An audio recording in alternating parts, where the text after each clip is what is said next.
started to light, and so I'm walking in that field behind the Lost River Drive-In. Oh, hey everybody! Sorry, I was just reading the Haddonfield Times. Do you know about the Haddonfield Times, about this newspaper? This is a super fun Halloween newspaper. And look at all the articles. Look, there's an ad for, there's a shopping bag.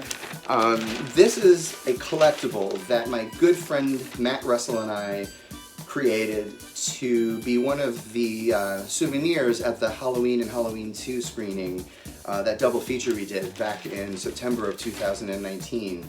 It's a full-page newspaper. There's horoscopes for sale. There's personals. You gotta read those. They're hilarious.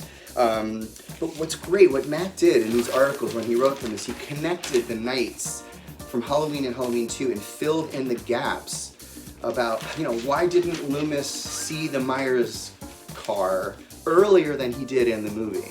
Well, it's explained in the paper. After the explosion, what happened to Michael and Dr. Loomis? It's explained in the paper. So anyway, this is in our store. So if you haven't visited the store on the Lost River Drive-In website, go visit and pick up a copy. And actually, when you place your order for this, you actually get two. One to save and one to leave out on your coffee table to pick up over and over and read over and over. We also have a Lost River Drive-In enamel pin, which is pretty cool. And every order comes with a free pumpkin spice Lost River Drive-In air freshener. So anyway, enough selling.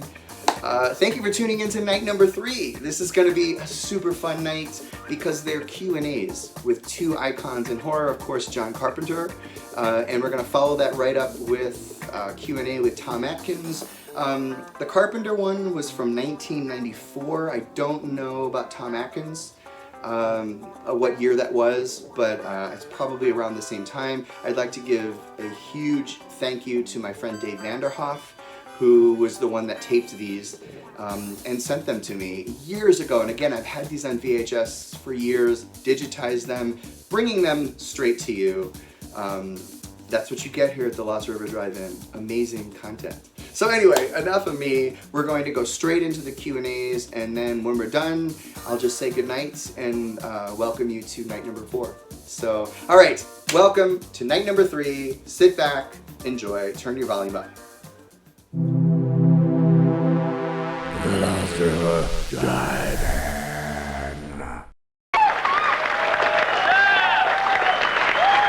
Questions? Anybody want to ask anything? Yo. Are we ever going to see a widescreen edition laserdisc or tape of Halloween? Yes.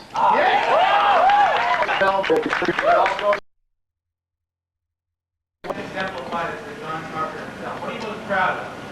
What do you think? Halloween. Sounds good to me. I can't answer that question. You know, each one of them, whether they fail or succeed, each one of them is something that means something to you. So it'd be like if you had a bunch of kids, one was successful, one wasn't, you still love them all. Seriously, that's, I don't know, I love them all. Yeah.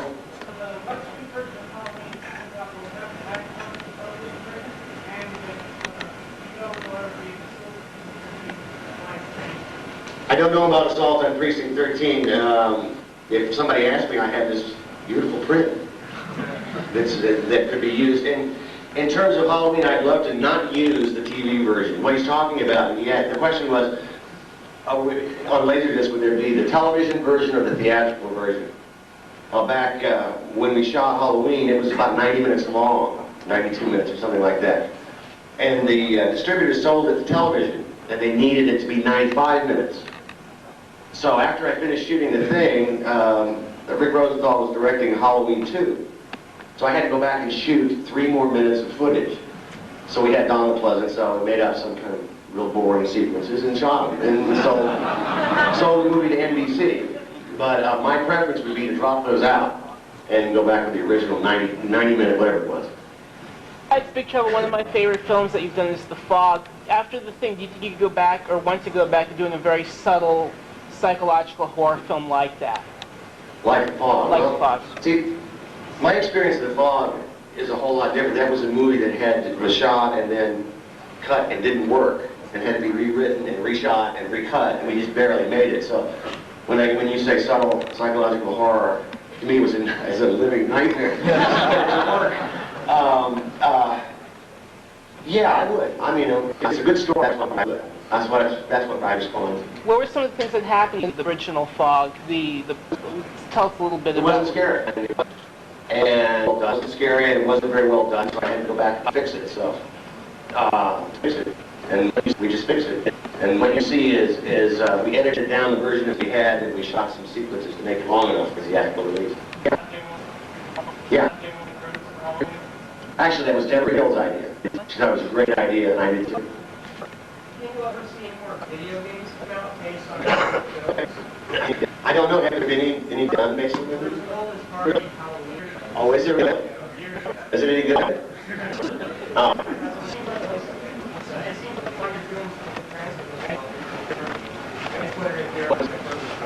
No one's ever asked me. It's pretty much like, I mean, with a few different things. The one that you can buy now with the buckets and hairdo and everything else. Oh, really? Is there a new one? I didn't know. Well, no, it's the same one, but I mean, the one in Halloween 1 had like great cheekbones and everything else, and it was really detailed. Yeah, that was because the art director was Tommy Lee Wallace, and he was the guy who did it. You know, in the sequel somehow, the mask didn't look right to me. It looked phony. Also, Nick Castle didn't play the guy. See, that's part of it too.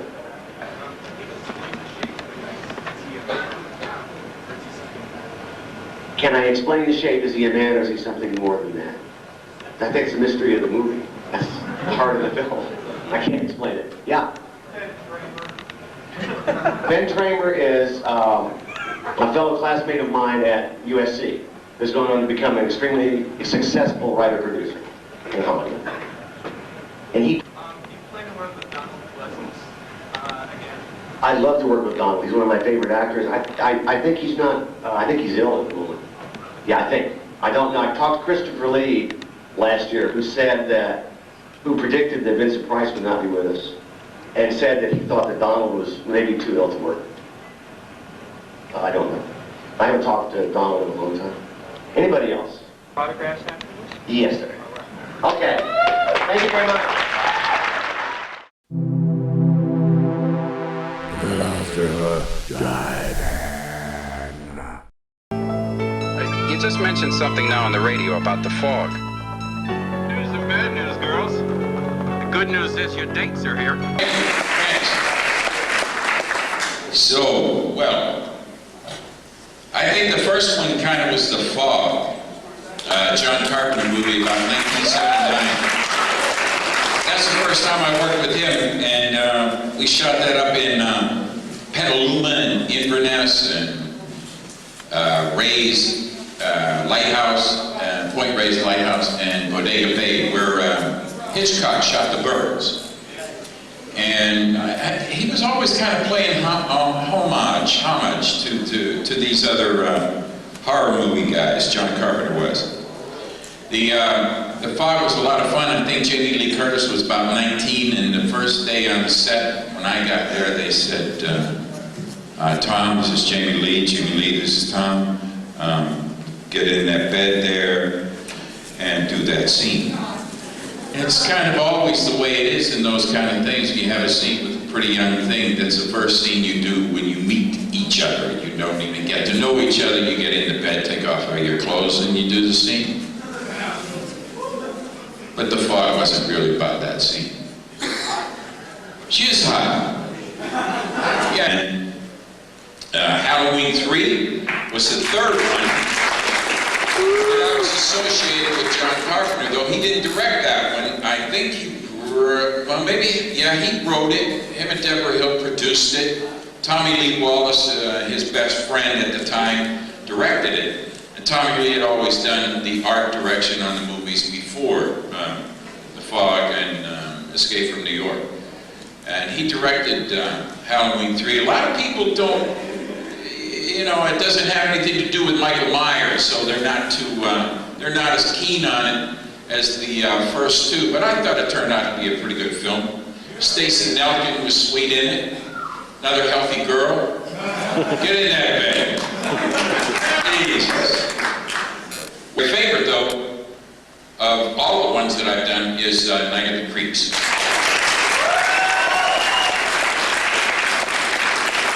was the silliest, most fun movie I think I've ever been in. Whenever anybody ever asks me what my favorite one is, that's the answer that always comes up. A guy named Fred Decker wrote it, directed it, and he did a great job, and he's hardly done anything since, and I cannot figure it out. I also don't know why it had such a short life. I don't think the people did a very good job distributing it. I think it ran for about 2 weeks in New York and 2 weeks in LA and hardly anywhere in between. It plays on TV all the time. Does it really? In Canada at midnight they play 2 versions, one with a different ending. Oh yeah. Spaceships from over top and they're searching for the thing. And then the second ending with the dog and the shoots at the thing, they don't play that one. They play this other alternate version and it's always at midnight. Like I know I fall dead in the cemetery yeah. in one of the endings, and things come out of my head and body and stuff. The one they always show is you're just waiting for years for the sequel to Season of the Witch. What, they had to make out a sequel to that one? No, I don't think so. I think it was kind of a one-time shot, you know, where it didn't really have anything to do with the ones that came before it. It was kind of disconnected, didn't have anything to do with anything after it either. I doubt that they'll ever do it, you know, a sequel to it. Yeah?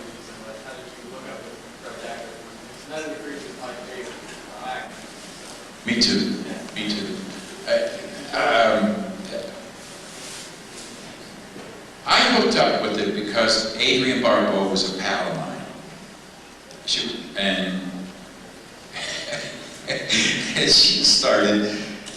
She met John on some TV thing, I think, that he did.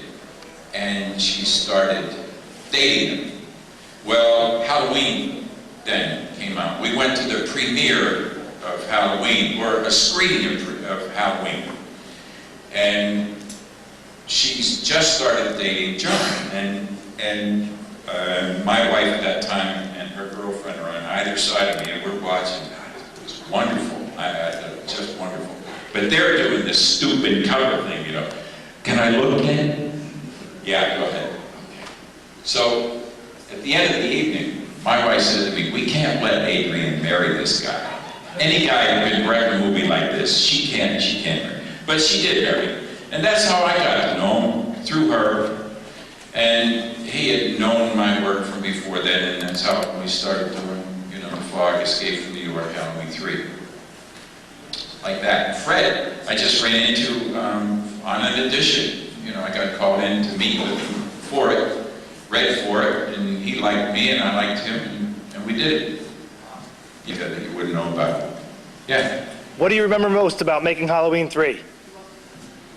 I was sick as a dog out there in Northern California, another Northern California shoot. We shot in a little town outside of Eureka, and everybody stayed in Eureka for the most part. Out above San Francisco, and somewhere in the middle of the second week, I got the worst flu. I could hardly walk, and I had to run down the street chasing I don't know what. And as always happens in that kind of thing, you got to do it 10 times, you know. Now Sinatra wouldn't, he would have done it once and that would have been it, but I had it. That's the thing I remember more than I think was the first thing to come out of my mouth. Yeah, being sick as a dog. Stacy Nelkin, remembering her, she was nice. Yeah, that's about it. Yeah, I don't have a lot of memories of it. Yeah. Yeah. Do you have any bad feelings about doing Halloween 3 without Michael Myers in it? Never occurred to me. No, because it didn't have anything to do with Michael Myers, so I didn't care about Michael Myers one way or the other. I didn't have any bad feelings about it. It was a job. It was something to do, and I enjoyed the work. And we had a pretty good time doing it. No, I didn't think of Michael Myers. Yeah. Yeah, I don't know. Who would you find to do a sequel? You know, Deborah Hill, I don't even know if she produces those kind of things anymore. Talk to John Carpenter. You know, it's you're not the only guy. There's a number of people, a lot of people who it's their favorite. But as far as a sequel, I'll call them up. I'll call John and say, hey, yeah, sure. Season, yeah. Okay. Phil asked if they were ever talked about making a sequel to The Fog. And as far as I know, nobody was ever interested in doing it. John Carpenter and Adrienne Barbeau were married during that time. They split not too long after that. That might have had something to do with, not being interested in doing number 2. It was a fun story, a kind of a ghost story. They're hard to tell on film, I think. You kid in a red striped shirt. That's you. Halloween 3.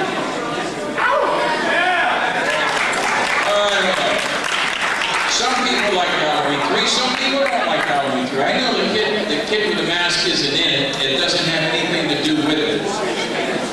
You still thought it was all right. Yeah. It was a real departure. Again, John Carpenter didn't direct it, but his pal, Tommy Lee Wallace, did. They grew up together, and Tommy was a set designer and stuff, or an art director. But, I had that little ding-a-ling-a-ling melody that went along. I thought it was scary enough, kind of weird, fun. What?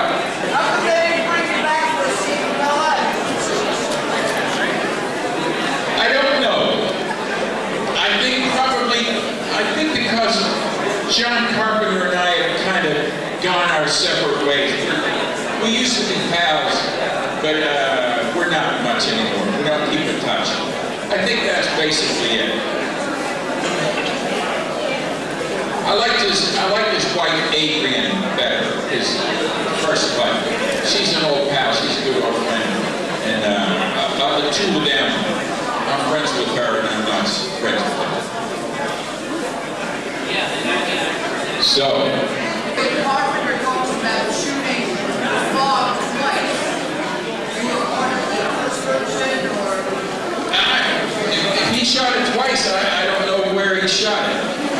I thought we only did one version up there in Bodega Bay, Petaluma, all around the same area that Hitchcock shot The Birds those many years ago.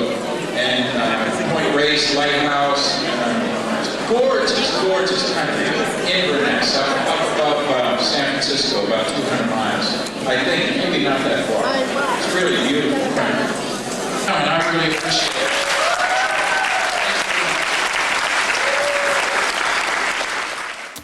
Wasn't that fun? Back in the day when those conventions happened, back in the 90s, I think they felt like they had a different vibe, a different feel, and so that's what I loved in watching those again. Anyway, I'm gonna finish up this Haddonfield Times, so pick up a copy. You'll really like this. It's really well done. Alright guys, I'll see you tomorrow night for night number 4, which is gonna be all about Halloween H2O. The last river died.